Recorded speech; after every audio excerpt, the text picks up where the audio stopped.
if this is the God he serves, I don't want anything to do with this God. Real. He's calling me in this season to give up things that I prayed for in another season of my life. I remember being in my apartment and all my friends graduated and they're getting these jobs and they have all these benefits, and me being like, Lord, what do you want me to do? Yep. And him reminding me of a promise. And that was my moment of, no matter what I go through in my life, I can never deny. I can never deny Jesus Christ. The way that situation played out.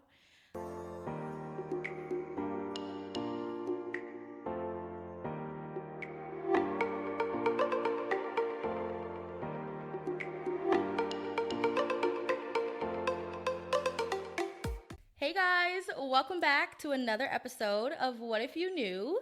Today we have a special guest. I'm so excited, you guys. I'm going to let her introduce herself. Rachel, how are you, honey? Hey, thank you for having me. Thank you for coming, okay? My pleasure. First off, it's hilarious how we met. It was through the Acts 242 conference. I really felt like the Lord was telling me to go up to her, speak to her, invite her on the podcast. I invite her on, and we live like 10 minutes from each other. Yeah. Like, that's crazy. I was like, where do you live? And you're like, and you told me where you lived, and I was like, no way. Girl, so I couldn't believe it. But yeah, tell the audience a little bit about yourself. Who are you? Of course. So my name is Rachel Motley. I am a multidisciplinary artist and content creator.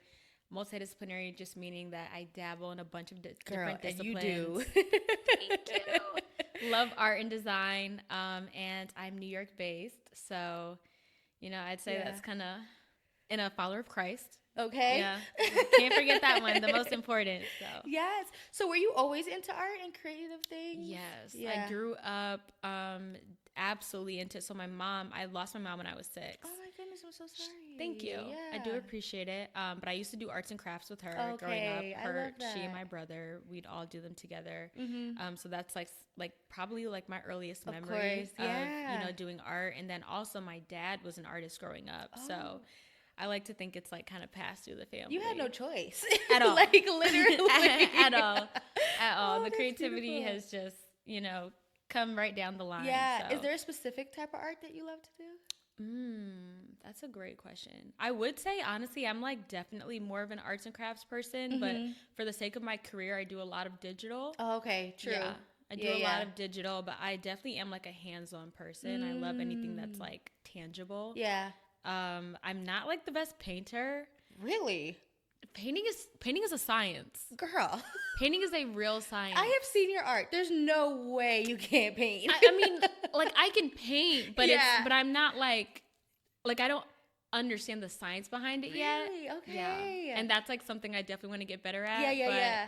I'm all over the place. So like I want to eventually take like a furniture design class. Ooh. Like I want to just do it all. I want to do. Have you ever did the rug classes? I literally senior year when I was living in DC for college, I built a tufting frame, a 5x5 foot tufting frame out of wood. Went to Home Depot, got the wood cut, built a tufting frame, got everything, and then it sat in my apartment for like a year, and I never tufted.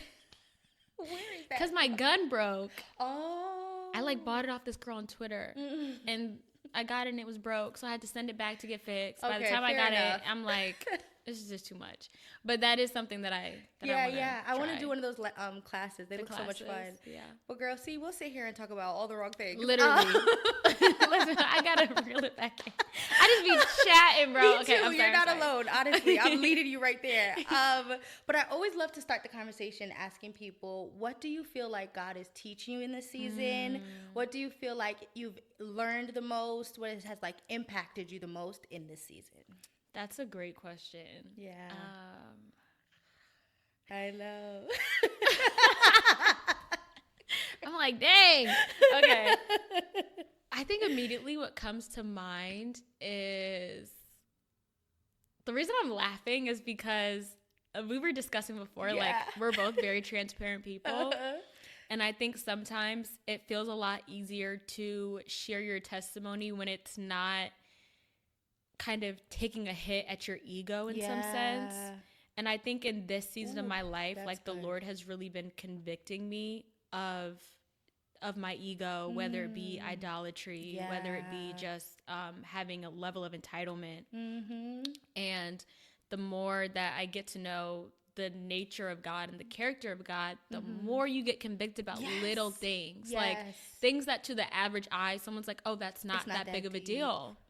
But I think when it comes to like understanding the character of who God is and the character of, you know, that we see in the New Testament, even with Jesus, it's like,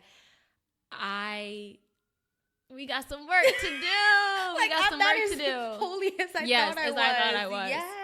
And I think the other kind of humorous thing is that it's like he's calling me in this season to give up things that I prayed for in another season of my life. And I'm just reminded of, oh my goodness, and it's funny because Genesis is my favorite book in the Bible, but I'm reminded of the story with Abraham and Isaac and how before Isaac's birth, he tells, you know, he comes down and tells Abraham and Sarah, you know, within the next year, you'll get the child. Sarah doesn't believe him. Everything happens with Hagar in between. But when that child finally comes, then there's a point where the Lord calls Abraham to go up to the mountain to sacrifice Abraham. And gladly, he sends a ram in placement. Yes.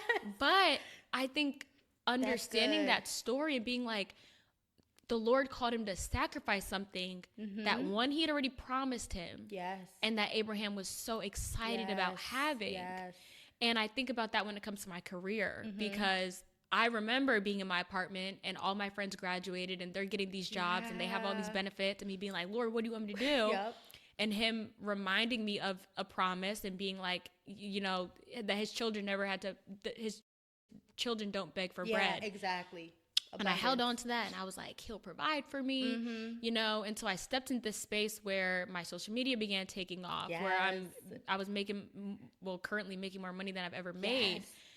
And so now to be at this point and for him to be like, well, I didn't share, but I'm getting off. It's okay. Go ahead. Because they're like, we need context. Literally, what are we talking about? So sorry.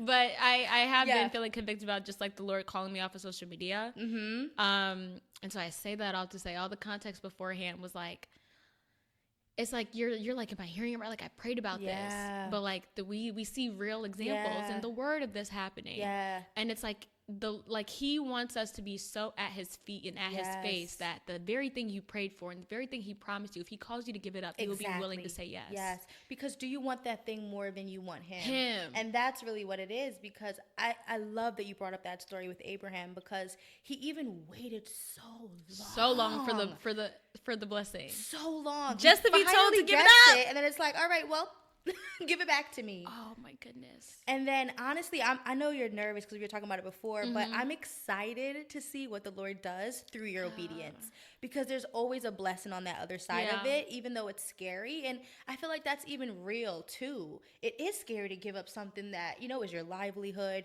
You worked so hard to get it. You know, there's a lot of real fears that come behind it. But let's even talk about the behind the scenes or prior to. Why do you feel like the Lord is calling you to give it up? Because you talked about idolatry, right? Yeah. So I had my very first exhibition in September. Okay. And that was so exciting. So dope. And I got to meet so many great people who were just like, whether in the influencer space or in the sports space, you know, what have you. And I remember I was talking to a bunch of like fellow influencers and they'd be like, yeah, I'm familiar with your work and such. And then and some of them I knew about. And then other people I would like go and check their pages after. And I remember just being like, oh my goodness, like when I leave here, like I'm about to get back in my content bag. I'm about to grow my socials more so I can make more bread. And I literally like clear as day, like remember the Lord being like, where am I in any of these plans? And I was sitting in my living room in my apartment and I called my friend, my dear friend Casey. I love her. Shout out to her. Shout out, Casey. But I called her crying and I was like, I just feel like the Lord is just like really kind of calling me into such a different space and season and has really been just convicting me about like, you want all of these things, you're making these plans. I've given you this platform and yet you're scared to say my name on it. Like I'll do what's comfortable and I'll be like, oh, thank you God for such and such. And I'll make sure I mention him. But when it comes to like, we're told to go out and make disciples of the nations, and I'm over here scared to spread the gospel. And it's like the very platform that he's given me, I'm not even using it. I wasn't even using it in the way that he intended for me to. And instead I'm sitting here like, oh yeah, I'm about to use it so I can leverage it to make more money and get comfortable with my life and this, that, and the third.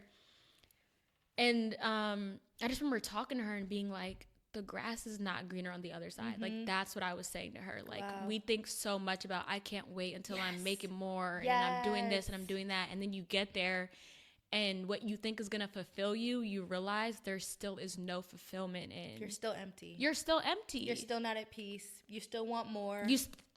And that, no, you're laughing, but that I'm laughing because of my own conviction. That's the one. Yes. It's like this never-ending hamster wheel. You're just chasing the same thing. You're chasing the same thing, and it's like at no point is it ever enough. Because we can only be filled with him. With that intimacy. Because I actually, the first episode I did was about my season, and my season is intimacy. Yes, I feel like I've been doing a season of fasting, which was great, but that's like a diet. And God's like, no, this needs to be your lifestyle. You need to always do life with me. You need to have a morning routine, a night routine. I need to be intertwined, okay? Because the weight of the world is just too heavy to try to do it without him. You know what I mean? But something that I love that you mentioned was your friend Casey. So how important is it for you to have people around you that are also obviously like-minded, but also they genuinely love you and care about you, so they're helping you course correct through the season? I think it's such a big difference when, and you know, especially being in New York and being within the space that I'm in, I have a lot of friends who are not Christians and who don't follow Christ, and then I also have a handful that do, and I think that. And I'm grateful for both. Of course, so grateful for both. And I learned so much from the both of them. And I know with the season that I'm currently in, though, like having those friends who can be like, "Hey, girl, like, I don't know if you should be doing this." Like that they share the same level of conviction is so important, because that was another thing of God just being like, "You're comfortable. Like you're really comfortable. Like you don't have as many friends maybe that are gonna be like, oh, you should calling me out. Yeah. And I think also, I don't even know like where to start in phrasing this, but there was a point in my walk where I was like, this is good. Like I don't drink anymore. I don't have sex. Yeah, like, I've come so far. I've come so far. What more is there? And then you're like, oh my goodness. You've done nothing. You've done nothing. And so I mentioned that to say when I was, when I would be like around certain of my friends, it's like, they're cool with me they don't care that I don't drink. They don't care that I don't smoke, that, I'm not fornicating. Not in the sheets. That's such a strong word. No, like, it's so funny. I'm sorry. No, you're good. But, it's like they're used to that with me, and I think I was kind of equating that to like, oh, my works are good enough. Exactly, and still not realizing like there's a posture of your heart that the Lord still wants to work on. And so that's the season I feel like I'm in now, where he's like, he's refining me, and he's like, okay, like, yes, I pulled you out of some of these things, but we still have more work to do. And I'm just like, I also want to be, I think another reason why it's so important for me to be around like-minded people when it comes to my walk with Christ is because you walk with a different level of, not even excitement, but I feel like I would be bolder. I was just going to say bold, Boldness is the word. Yeah. I would be bolder. Yeah. Yeah. Because they're also on fire for Christ. Yes. They're also doing the same things. Like, honestly, even coming back from the Acts 2:42 conference, it's like, I just don't see things the same anymore. You can. And it's like, it's hard to even, I was trying to explain to my cousin, and I'm telling her about it. And I think she understood it, but it's still hard to put into words. Yes. It's like, unless you were there, you feel like nobody's going to fully grasp it. Yes. Like, it's even when they did the altar call. Mm-hmm. First off, I have been to church since I have been a baby, okay? They do the altar calls all the time, and I'm just like, that altar call? I ran. I said, I must be up there. So many people got up. Yes. And it was like to the point where you couldn't even get to the actual altar. Exactly. I didn't make it to the altar. altar. And I was like, that's fine. But I just wanted to be closer to where I was seated. Literally. It. And I just remember getting on my face, and I was like, granted, very intimate moment. Yeah. But I just remember being like, who am I to become? Yes. Because I know how much of a work he's about to do in me. And I think there's a level of fear that I have. Yes, same. Because it does feel very uncomfortable to think about, like, believing in Christ comes with persecution. It does. And when you're in the influencer space, so much of what you do get wrapped up in this, like, thought of, like, how am I perceived all the time? Yes. What do people think of me?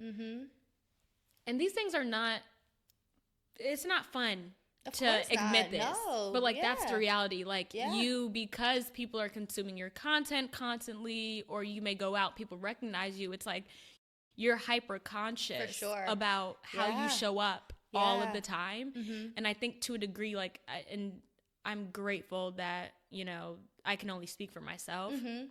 But I think to a degree it's taken away a level of my authenticity because I'm so worried about, like, am I going to say something that offends someone? And what I've really had to swallow is, like, whether people like it or not, people are going to be offended by the gospel, point blank, period. Yes. Because when we are not aligned with Christ, I remember before developing my relationship with God, there were, like, people who would say certain things that were in alignment with the Bible that would make me viscerally angry. Really? Yes. I grew up Christian. Okay. But also, like, being in New York, like, you know, yeah. So, it's like we have the foundation, we have the roots. Yes. But it's like you stray. Yes. And I'm not gonna lie too. It's like God knows His children. Yeah. And I'm the type of person where you could tell me the stove is hot, I have to feel it. I need to touch it. I've grown out of that. Yes, I've grown out of. Because I can't do it anymore. But it took me a long time. I'm tired of learning the hard way. But I used to. So I feel like because of that, I now have a deeper relationship and bond with Him, because it's not the relationship that I got because my parents told me to. It's not because I went to church every Sunday. It's because I genuinely met the Lord. You know encountered what I mean? Him for yourself. Him. Yeah. But when you were talking about persecution, I will never forget. It was either Pastor Philip or it was Preston. But one of them said, stop being offended when people say, oh, Christians are narrow-minded. We're supposed to be. That was Preston. It was Preston, right? Yeah. We're supposed to be. And that even shook me to my core. It's like sometimes we're offended by things that it's in the Bible, it's in doctrine. This is how we're supposed to be, right? And then you also spoke to me, too, when you were talking about the persecution of influencing. Because, girl, I only had a dabble of some eyes on me with, like, TikTok, and I would go viral, and I hated it. Oh, my God. I ran from it. I feel like God wanted me, because, okay, quick story. So my problem is I troll back. That's my issue. That's my problem. Like, you try to troll me, I'm going to troll you back. I'm trolling harder, yes. And it's like, God did not call us to do that. Girl, you see I'm over here like, yes. So I'm not proud of it, but I'm telling you the truth. And it's real. You know what I mean? I think sometimes people expect you to love the fame, love the this. And it's like, I would have loved to be able to have done what I did in a mask, almost. Like, no one knew it was me. I could just show up authentically. And I think that's what I loved about TikTok. It was that I got on it when it was such a new platform. So no one knew me. Friends and families couldn't find me. And I just had this little bubble. Yeah. And then people started finding me. Yes. And when that bubble popped, it was just so heavy. And I had strayed a little bit from my relationship with God. I was in a toxic relationship. Oh, girl. I'll do it to you. I had all these opinions, and it just started to feel heavy. Yeah. And I ran from it. I was like, I don't want to do this anymore. I don't want to do it. Yeah. But so how'd you get pulled back in? I got pulled back in when I realized that what God has for me isn't for me. So my content was about helping people. Okay, that's how real it was. Helping people start their self-employment journey. So basically, like, it was mostly women in Christ, honestly, use their gifts and skills and abilities to become a business owner. Okay. So virtual assistants, social media managers. So I loved that. I love helping people. I love being able to show them how to start a business. But it just got to the point where it was, like I said, draining. So what brought me back was knowing it's not about you. There is somebody in Alabama who hates her job, needs to get out of it, and you are her way out of it. Get up and go Why do you it. gotta be in Alabama? Okay, That was so random. I know, that's how my brain is. Girl. So random. But okay, I had another question. So you said you grew up in the church, grew up Christian, but what would you say was your first encounter with Christ where you felt like, oh, this isn't what I thought, expected, or knew?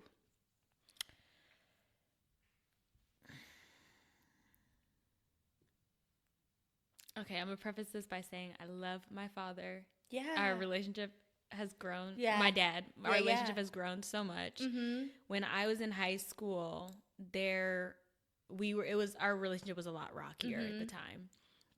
I think he was still understandably kind of learning like how to navigate as like a single parent. True. Like Yeah. it happened when I was young. I lost my mom when I was young, but nevertheless, your children are going through changes. sure. He's going through changes, and so I think that was just extremely difficult. And we just definitely had a lot of tension back when I was in high school.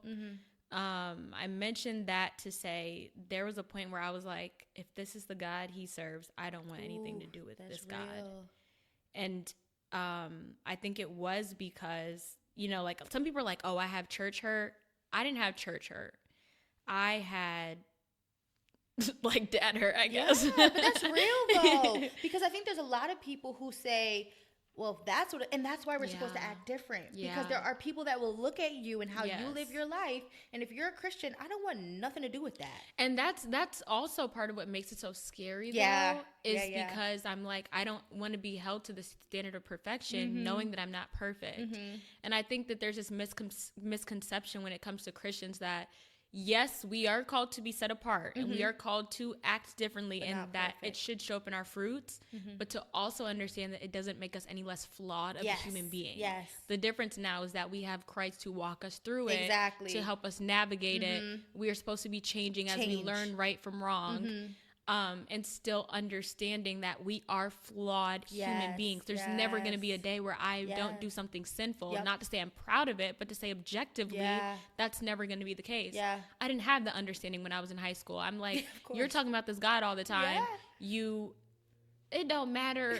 We could be talking about food and my dad gonna make it about Jesus. Like, I promise you, like, this man is like next level. Like, he doesn't talk about anything but God. So to me, in my mind at the time, I'm like, all you do is talk about God, and yet this is how you act. And I didn't have a level of empathy as to where I could say, this is what you're going through to further there just wasn't that level of communication. I was young, what have you. But I remember I was 17 at the time, and my grandfather was dealing with dementia. And my grandfather was, from my understanding, maybe not an atheist, but he was like agnostic. Like, there may be something, but I don't know what, and he didn't dabble in that. And I just remember he ended up in the hospital. I had gone to the hospital to visit him, and at the time I was very much scared of sharing the gospel, talking about it in public, what have you.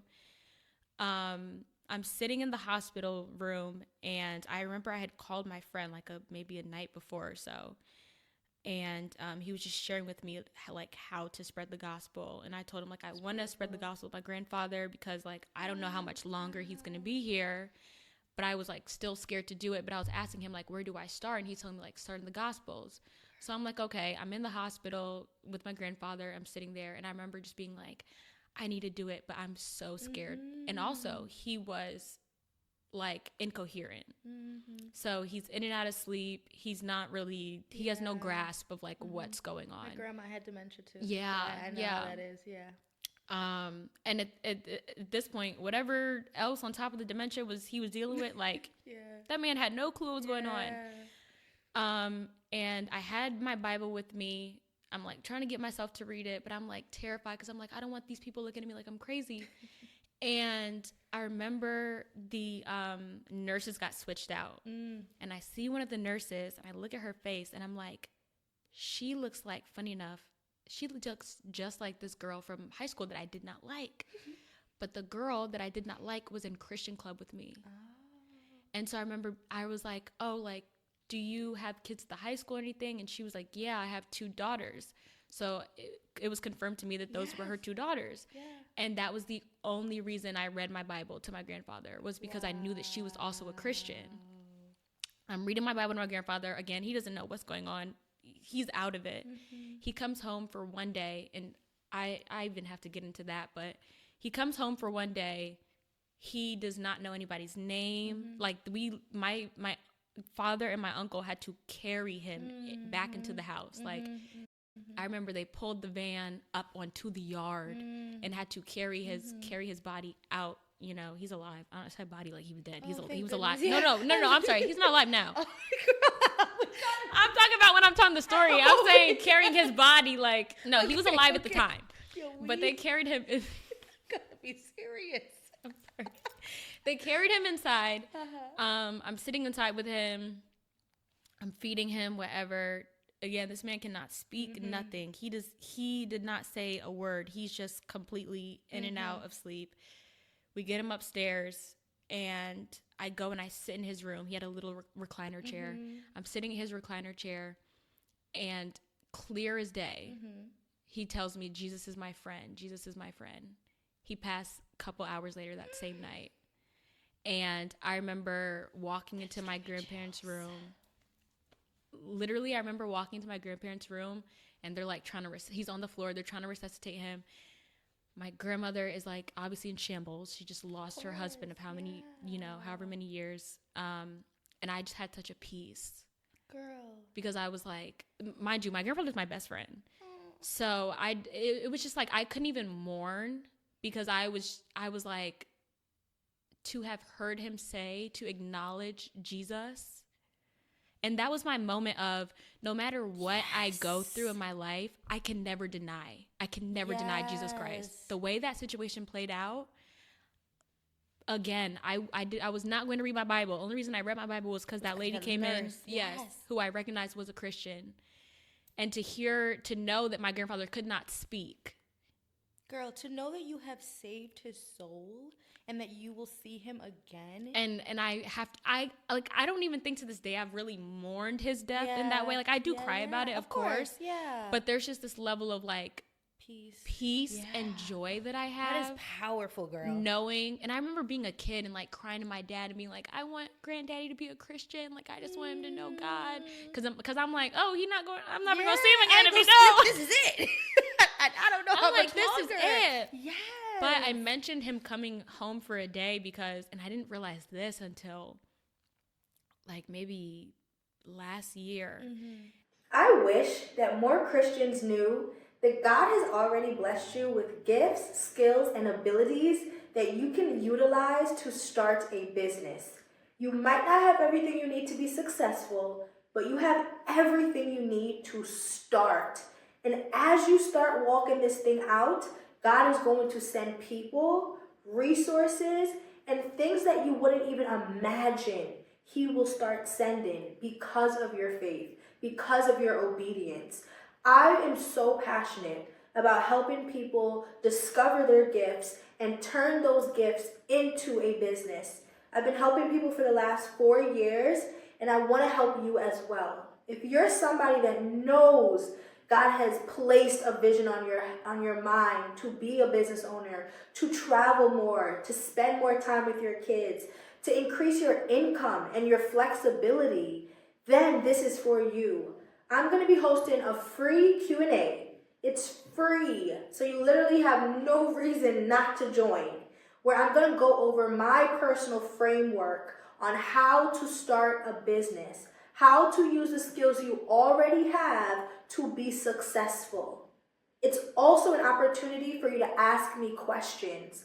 I want to make sure that you walk away from that training with steps on exactly what you need to do to get started, okay?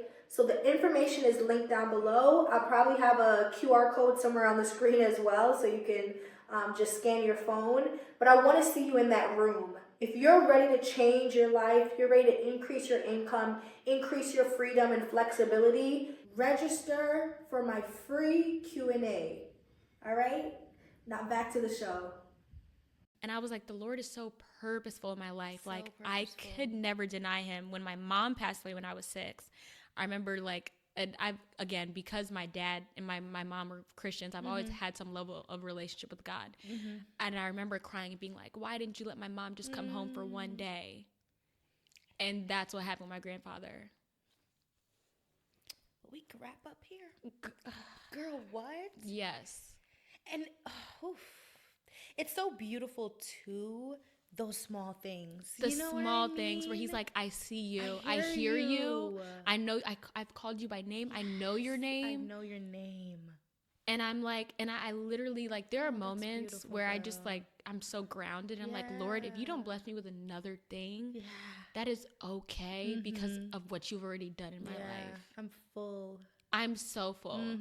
But I say, instead of, like, this just deep encounter with God, I'd say that was my moment of, like, no matter what happens in my life, no matter how confused I am about what I believe, no matter how much I'm lacking faith, that's always the thing that I think about. And I'm like, I cannot deny that he's real.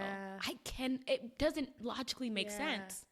And also, too, I just think there's so much beauty in the fact that you sharing the gospel saved your grandpa's life. Yeah. Like, that part of it. Imagine if you were so scared that you never did it. Yeah. Oh, oof. But it's like, once again, he knows his children. So him placing that nurse there was like, all right, this will do it. This will let her do it.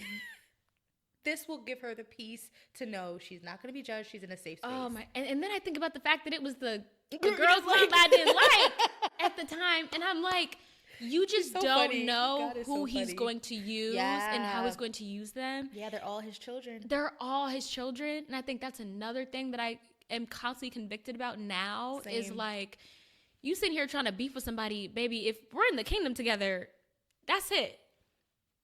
That is literally still his child. That's he still his made them child. exactly how they are. And honestly, we are really called to pray for people. It's easier said than done.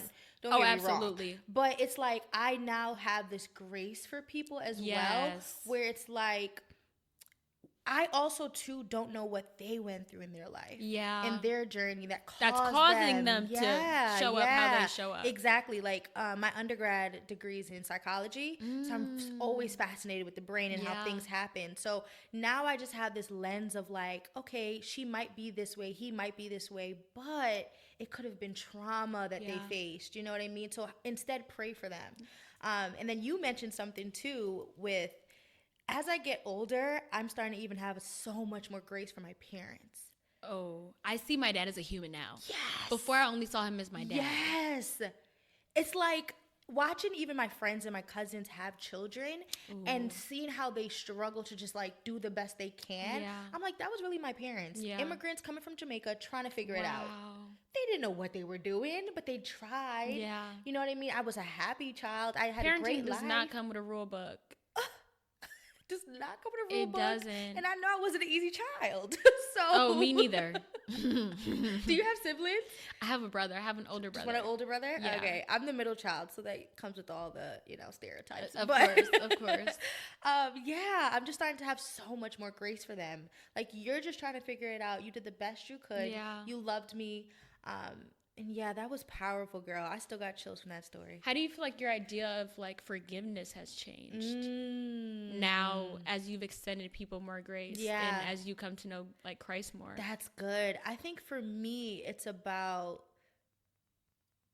I have to forgive you because I know how much forgiveness I need from God.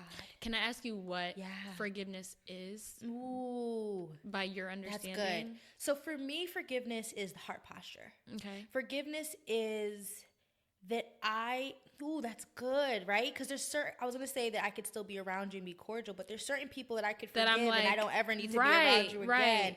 I think it really is the level and the phases, right? Because even with relationships, there's people who are my friends, there's people who are my best friends, there's people who are my people, right? So I feel like it depends on that level in which you already fall and then the level of which the offense was, if that makes sense. Yeah, maybe that makes this sense. Isn't the right way, but for me, it's about the heart posture. I don't have any hate towards you. Yeah. I understand what you did. It may not have felt good, but I forgive you. For myself, that when I even think about the memory, there's no like hatred in my mind. But just having those boundaries as well, because also too, people will show you who they are. You don't gotta let them keep doing the same thing to you over and over again. You can pray for them from a distance. But I would even love to ask you that back, because that's such a good question. What has forgiveness looked like for you? I think my definition of forgiveness has like changed the more I get to know God. Because I think before it used to be like, oh, well, I'm just not holding anything against you. And I think I still am at the point where I'm like, I don't have to have anything to do with the person, but I have to be intentional about asking God and not making that decision on my own accord. Ooh, and that's good. I know that like he is intentional about giving us community and giving people that he wants to walk, you know, alongside us. And I think that there have been instances in my own personal life where I'm like, I'm ready to wipe my hands clean of this person. I'm so quick to walk away. And be done. And I think, not to turn this into like a therapy session, but I think like losing a parent at such a young age, you learn how to detach. That's true. Like you're kind of forced into it. Yeah. And so even when it comes to like my friendships, I value them so much. But I will say I have had a few scenarios where I'm like, all right, shorty, I'm good off of this. Like thank you so much for like your time. thank you. Yep. I'm grateful. I've learned a lot, but it doesn't need to keep going. And I think that was my approach before. And I think now I'm at the point where I'm like, okay, Lord, because sometimes God does call people out of your life. Yeah, for sure. But I think the difference now and where I am is like, am I making this decision on my own? Yeah. Or is this something he's calling for me to do? That's good. And I don't know if it was something I read in the Bible, or maybe I was doing like devotional, but they were talking about like, basically like, imagine like your sin being like written in the sand. Okay. And when Christ forgives you, like the sand is blown away. There's no... Nothing. There's no nothing. Residue. There's no residue there. And that shaped my idea of forgiveness, because I'm like, dang, like, can I just, is me cutting them off still indicating that there's residue there? Have I truly forgiven them if I'm like ready to wipe my hands clean? Yeah. But I think that's why it's important to be like, Lord, are you calling me to distance myself? Or is this just my own personal, feeling? Yeah. For me too, it's so funny that you bring that up, because girl, I'm very much a walk away and not explain myself either. I'm very much a okay. That's been something I tried to change. Yeah. I've tried to start explaining myself now, at least at minimum. that I think was the biggest difference when you said it. Is now I have conversations. Prior to, it would be like, I would say maybe even 2 years ago, it would be, this happened. My mind is made up that you did it on purpose. I have the whole scenario mapped out in my mind, and I'm walking away. I don't need to explain myself, because you know what you did. And now God's calling me into a season of perspective, where it's like what you thought happened isn't what they thought happened. And having a conversation can literally rid you of the offense that you felt, or allow you guys to say your piece and then walk away. Yeah. But conversations now are so important to me. Like, I can't, it could be the smallest thing I have to bring Is it up. uncomfortable for you? No, it wasn't that it was uncomfortable. It was just that I felt like you knew what you did. Okay. That's really how I felt prior to, was you knew what you did. So why am I having a conversation with you that was something so obvious? You know what? When you say that, I immediately think about like, and sometimes we be knowing what we did when it comes to God. Yeah. And that's the thing now. And yet. I can't judge nobody because of how I have been with the Lord. Yeah. He still forgives me when when you were doing it wrong. You're on your way. You know you have no business going where you going. You're driving in the car, and you think because you got gospel music on that you're good. Like, what? Be for real. Gospel music before the offense that's wicked. That's literally wickedness. Crazy. Like, come on. So, because of that exact same thing, how am I now going to judge another human? Oh, my goodness. If they made an offense? You know what I mean? It's like, it's crazy. Doing this walk with Christ is crazy because it's a mirror. Oh, can I ask you something Yeah, sure. on the same note? So I had a scenario recently where I was like, something happened as to where I was very hurt by someone's actions. Okay. And I was very offended, Yeah. very angry, very hurt. But then I'm reminded that like Christ has forgiven them. Yeah. I'm curious to ask you, in understanding your feelings versus the objective truth, how do you navigate that? What is that like processing like for you? Because I think that's something I'm struggling with in this season. Honestly, I think a lot of my convictions now is just through prayer, because I also think it's easy for me to see what someone else did and hard, or used to be, because now I'm like too hard on myself, but it used to be like, well, they did this, they did that, they did this, and now my prayer is like, Lord, search my heart. What did I do in that scenario? What could I have done differently? Or Lord, how should I handle this? Like my prayer life is literally, I'll just be walking down the street and I just And start talking to yes him. Yeah. I feel like I'm consistently in communication with him, where he just has a way of revealing things, where it could be, and that's why I think it's so important to have a community of people who love the Lord as well, because he'll speak through people. Yeah. So I know if I call my cousin, I have a cousin, her name is Brittany, and she's going to tell me what it is. Whether I was wrong, indifferent, or anything, she's going to tell me. I have a mom who literally, she also too would be on some, no, you were wrong. Like literally growing up, right, girl, I used to really be on some, do you love me? Because she would always choose the other person's side first. Yes. She would always be like, well, what did you do to them? It was never I can't believe somebody did. What did you do? So I've always kind of had this like self-awareness, and I think it dimmed away. My dad was the same way. Yes. It's like, I could be like, can you be on my team? Yes, please. It wasn't even me this time. Yeah. So I think having that sort of mindset, and then literally prayer, but also I feel like I'm in a season where God is really calling me to read his word. You will learn more about me if you read my word. Yes. Like somebody put it where this is literally a love letter from your father. Why would you not pick it up and read it? Wow. Why are you watching an interpretation, a sermon, a podcast? Those are great resources. Absolutely, but you need to get in that book. Get in the book. Yeah. So that's what I'm really trying to do, and it's hard, honestly. But I had met some girls from the Acts 242 conference. Shout outs to them, where we're actually going to start like a Bible study. Yeah. So I'm excited about that to see. But yeah, girl, I'm still trying to figure it out. It's difficult because I think before used to be so like, I need to process my feelings, validating myself and validating my feelings.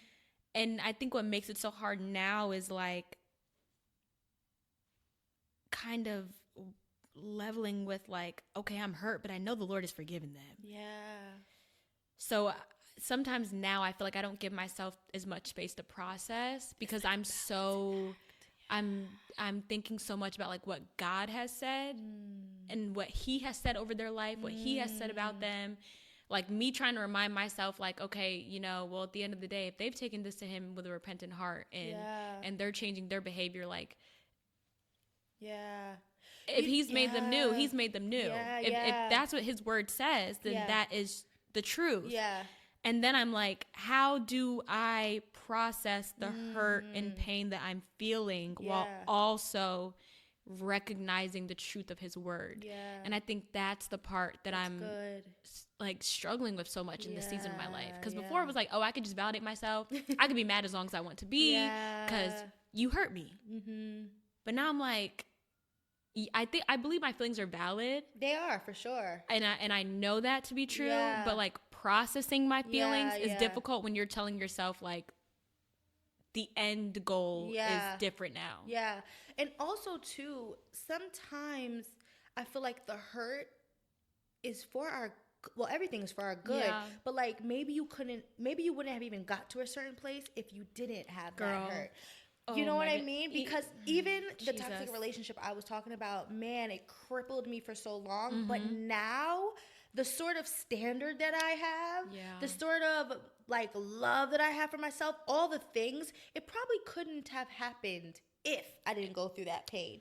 You know, I think about how in the Bible when Jesus was supposed to get like crucified, and there were just so many instances leading up to it where he was like, X, Y, and Z can't happen because this has to happen. And it's like, if he had have decided he wanted to go about things in a different way for it to be avoided, it could have been avoided, but there was an end goal there, and there was a reason. Yeah. And I remember just being in conversation with the Lord recently and just being like, recognizing like the feelings I feel, the pain, the hurt is so temporary in comparison to the goodness that you will bring out of this situation. And and it goes back to the processing thing, because I feel like I'm not able to process things the same way anymore, because I'm like, I know that this is happening for a reason. And it's not to bypass anyone's actions to say that their actions are okay or to make an excuse for them, but it is to say like, I don't want to place boundaries on what God can do as a result of how I feel. And I've seen the goodness come from what he's done in my life. I've seen the goodness come out of the hurt I've experienced and the pain. Yes. And for him to still be a good God, and for him to still say, I'm going to allow this to benefit you in some capacity. And so now I think my outlook is different, as to where it's like, it's not just about how I feel in the moment. I know my feelings are going to be temporary. Yeah. But Lord, what do you want to do with this? Yes. That's my prayer too now. Like, Lord, what is the reason for this? Yeah. And sometimes he doesn't show it, but it's like, what is it, Lord? Like, help me, help my mind to see, help my heart to see, help me to also even steward over what that is. You know what I mean? Because I think for me too, I have a hard time with a balancing act, because I'm very much a 0 or 100. And I now need to know that two things can coexist. Yes. Two things can be true at once. Yes. I have a hard time That's with a hard pill to swallow. So it's like having the grace for people, but then also having boundaries. Yeah. Loving people, but also, protecting yourself. It's a tricky thing. Yeah. So what season do you feel like you were in prior to that has now brought you into the season of, okay, I'm going to commit to the Lord in totality, or I'm going to, maybe give up things that he has placed in my heart? Was there a season that you were in prior to that you felt like was a little bit leading up to it? I think my season prior was like a season of having extreme faith. And I'm very similar to you. I'm so sorry, there's something in my eye. No, you're good, girl. Take your second. I think it's a lash. If it's in the eye, we won't be able there we to. go. Yeah, oh, thank you, Lord. Literally. You sure? Mm-hmm. Okay, because I hate that. No, One time I was on a highway. And I wear had contacts. to pull, we both at each other. Like, wait, what? I'm reacting to you. Girl, I literally had to pull over on the highway, but God was so good. It was like during the toll part of the highway. Okay. So there was so much space. I said, thank you, Lord. And I had to get it out. The cops came over and was like, you good? I said, sorry, officer. Something in my eye. It'll do it to you. It will. Okay. But sorry, what were you saying? I was saying, I think prior to this, I was definitely in a season of like having extreme faith and understanding what faith is. Yeah. And I'm very similar to you in the sense that I'm on one end of the spectrum. Like, I'm either 0 or 100. I'm never 50. Like, never. That's just not me. I'm not even 75. I'm 0 or I'm 100.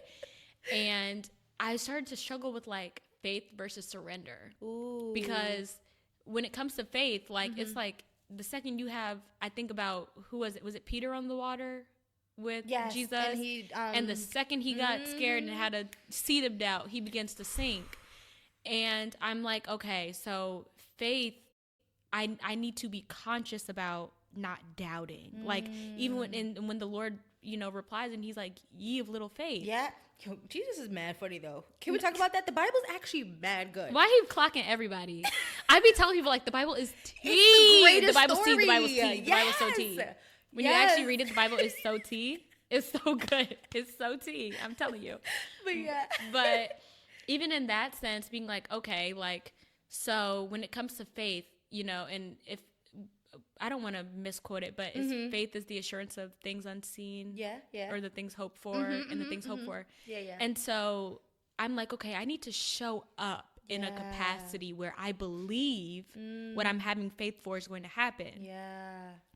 But then there's this other part of me is like, is that me trying to have control over the situation and me not completely surrendering it? Like, when I have full faith that it's going to happen and I'm believing in it, where does surrender come in? I think surrender is when and honestly, faith too, it's when it doesn't look like it is, you still continue on. You know what I mean? Like, even when you brought up the story of Abraham, as he's walking his son there, I know he's probably like shaking in his boots. Yes, but he's still walking. He's still going, towards. So I feel like it's the faith of, all right, Lord, you said, for example, I'm going to move and I'm going to have a great house, but the mortgage officer hasn't come back and told me I'm pre-approved. But even then, you saying I'm going to have a great house, that's like once God has given you the promise. Yeah. So I'm like, but when you don't have the promise, okay, and you're talking about prior to and the you're promise. Having faith in something, like what is this level? Because it's one thing of I'm having faith in something He's already promised me, and it's another thing of like I'm choosing to have faith in something that I'm hoping He gonna promise me. Okay, so give me like and it doesn't have to be a real example relevant to you, but a practical example. So like you're having faith for. Okay, say like a relationship. Okay. And say, actually, I'm. Girl. I'm not a serious person at all. I'm Me sorry. either. That's why it's terrible. Somebody needs to be serious. One of us got to do it. Lord have mercy. Let me come with another example, Lord. Please, because that one, I can't even. Because the reason why I'm asking you that is because to me it's like, how do you have faith without the promise? Okay, so let's think about, and this is where oh Lord, I be going deep. Like when I tell you, I like to study. Yeah. I like to study because when we look at faith in the New Testament. Mm-hmm. I'm not going to say that there wasn't a promise, but people are walking up to Jesus, touching the hem of his garment for healing. Yeah. In belief. Yeah. But did he come down and say, I will give you healing prior to? True. But wasn't it because they saw his other miracles? Yes. So I don't know. I just feel like there's always. So you would say that's a promise. Yeah. Okay. And maybe I don't know if it's right. And honestly, you're encouraging me so much to like be my word more. But to me, I feel like anything that I've had faith for, it maybe not be the specific thing. Like I'm going to. Let's do the house example. I'm going to have a house that is in Beverly Hills. Mm-hmm.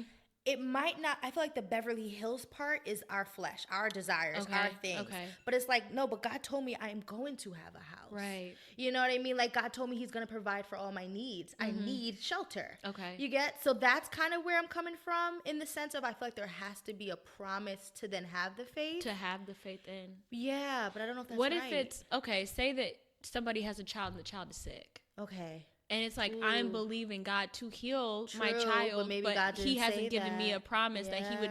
So it's like, are we at fault for having that faith? I don't think so. Yeah. I don't think so either, but that's a good I'm point. mentioning that that's to say a good example. That's where it would come. That's where it became difficult for me to say, that's like, good. Am I trying to have control over the situation? And maybe God doesn't want to heal your child. And what if... Oh, girl.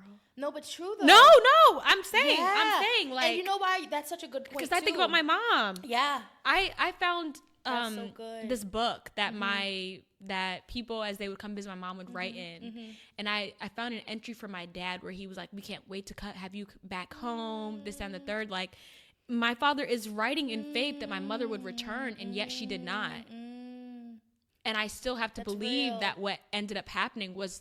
For sure. Was the Lord's plan. Yeah. So it's like. That's good. That's why I'm like. You got me in deep thought now. That's so good. Because I even think too of my sister. So my sister has special needs. Mm-hmm. And growing up, I always used to think like, oh, she's going to be healed. She's going to be fine. Everything's going to be great. And I would never forget one of my friends in high school was like, don't you think she would have been healed by now if she was going to? Oh, and it cut me deep. Oof. But it was also that realization of like, girl, but maybe you're hoping on something and praying for something that really isn't gonna happen. And the Lord is actually using this. Yes. Because I'm telling you, He has used her to give me patience I would have never had. Wow. He is using her to give me so much strength I would have never had. Everything.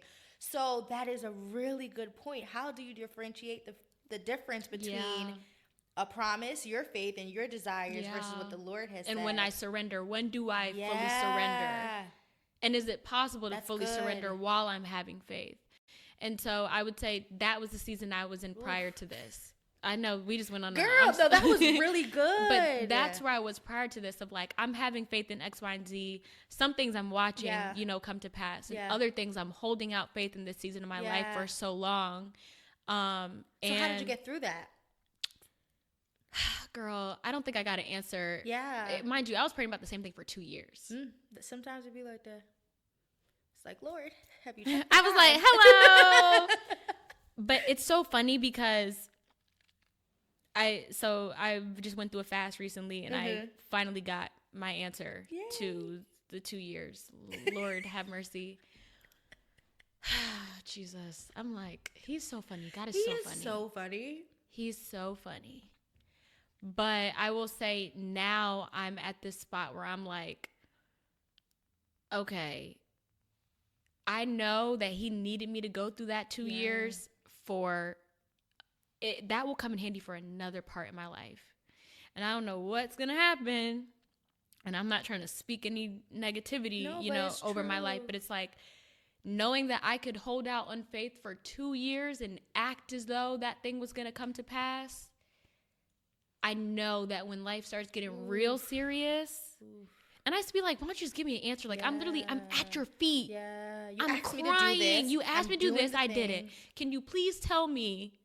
Tell me. Yeah, but he was building something in you that had to be built through patience. Through patience. Time, that's so good. And I think about if I had that answer back then, what would I don't even think I would have been able to steward over the promise the same way. Sometimes his delay is actually our protection. Hello? Because if we would have got it too quick, you would have gone messing it up. Like, no lie, I be thinking about that all the time. Like, girl, you want a husband so bad, but what you gonna do with this man? Like, girl, let's be for real. You got some things you need to focus on. You need to bring people to the kingdom, and then the man will come over. Like, honestly, because I know me. I'm a server. That's one of my spiritual gifts. So I'm gonna serve that man, and I want to. But in this season, he's like, how about you serve me first? We have our whole lives to be married. And that's another thing, too. I think we sometimes look at things from, like, this part of our whole journey, and God sees the full picture. Yes. He's bird's eye view. Bird's eye view. You looking straight in front of you, you can only see but so far. And he's over here like, I see everything. Trust me. Trust me. Why won't you trust me? I'm very much the same way in the sense that I'm like, I know, like, when the Lord sends me my man, like, look, I don't want to be jewelry. I don't even want to be on no more. Exactly. But I know I'm very much the same way. Yeah. And I've just been thinking in this season with what he wants to do with me. He's like, girl, you have to hold out a little bit longer, because once I do get married, that's going to be a whole nother season. A whole nother season. I want to have kids. I want to, serve in that way, whatever.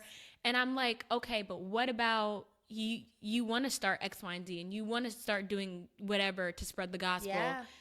Let's take care of that first. Please. And let's get you ready and prepare you. Because even the man that you want, he needs a wife that is also enriched in the spirit, that also is enriched in the word. Because you want someone who's going to be able to lead you. Yeah. Where are they leading you? To Christ, correct? Ooh, so my dad he's like, you can't follow a parked car. He said, my mom, that's what my mom told him. She was like, I cannot follow a parked car. If he's not going nowhere, he's not leading me to Christ. Where am I going? Yes, where am I going? Where am I going? Where am I going? That's so good. All right, girl, I'm going to wrap up because no one else, we're going to be here all night. Literally. This is such a good episode. So what would you say is advice that you would want to give your younger self? What is something that you wish you knew?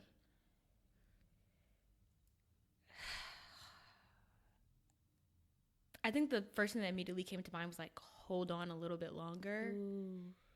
And I did, because I'm here. Amen. But I remember being 16 and like not wanting to be on the planet anymore. Yeah, that's real, girl. And like just keep the light. Mm-hmm. And like know that the light is there. Mm-hmm. Like the light, there is light at the end of the tunnel. Mm-hmm. I think that's what I would tell her. Like I know that she would be so excited about where we are now. Yes. She would be so proud of me. Yes.